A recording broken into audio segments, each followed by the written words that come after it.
कर्नाटक के जिन स्कूलों में अभी तक पढ़ाई लिखाई का इम्तिहान लिया जाता था, वहां आज हिजाब का हिसाब हो रहा है, विवाद हो रहा है, पथराव हो रहा है और कर्नाटक हिंसा की दहलीज पर आ खड़ा हुआ है। मामला कर्नाटक हाई कोर्ट से होता हुआ सुप्रीम कोर्ट भी पहुंच गया है और कर्नाटक हाई कोर्ट के उस फैसले को चुनौती दी गई है जिसमें स्कूल कॉलेजों में हिजाब पर बैन लगाया गया। हिजाब समर्थकों ने तुरंत मांग उठा दी कि सुप्रीम कोर्ट इस मामले पर तुरंत सुनवाई करे, लेकिन सुप्रीम कोर्ट ने तुरंत इस मामले पर सुनवाई से इनकार कर दिया और हिदायत दी कि इस मामले को ज्यादा ना बढ़ाया जाए। जिसके बाद क्या था, टीवी चैनलों पर बहस शुरू हो गई, लेकिन इस मुद्दे ने सियासी रंग भी ले लिया। वहीं उडुपी से शुरू हुआ हिजाब विवाद धीरे धीरे देश भर में फैलता चला गया।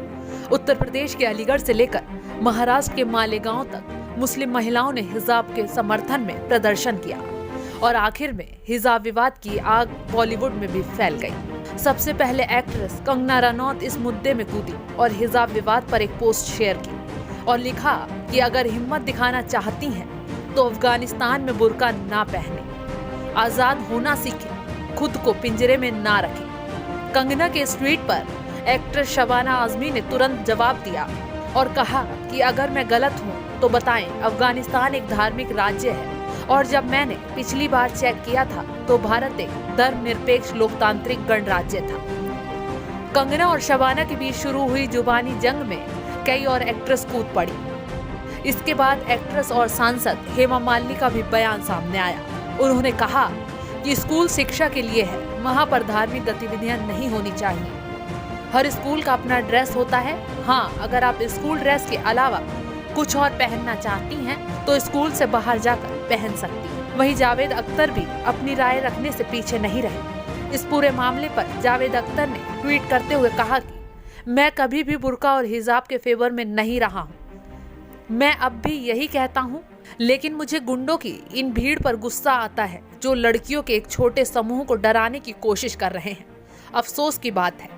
इसके अलावा तमाम एक्ट्रेस भी अपनी राय रखती नजर आई। कोई हिजाब का समर्थन करती दिखी तो कोई विरोध में खड़ी नजर आई। ये विरोध थमने के बजाय लगातार बढ़ता जा रहा है। वहीं राजनीतिक पार्टियां भी इस मुद्दे को जमकर भुना रही हैं।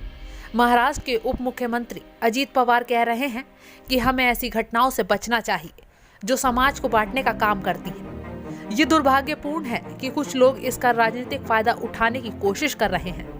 भारतीय संस्कृति और संविधान हमें लोगों को जाति और धर्म के आधार पर बांटना नहीं सिखाते। सभी अपनी अपनी राय खुलकर इस मुद्दे पर रख रहे हैं, लेकिन हल कहां से निकलेगा ये अभी तक कोई तय नहीं कर पाया है। बस हर कोई अपनी सियासी रोटियां सेकने के लिए मैदान में उतर आया है। हिंद न्यूज टीवी को लाइक करें, शेयर करें और सब्सक्राइब करें और बेल आइकन दबाना ना भूलें।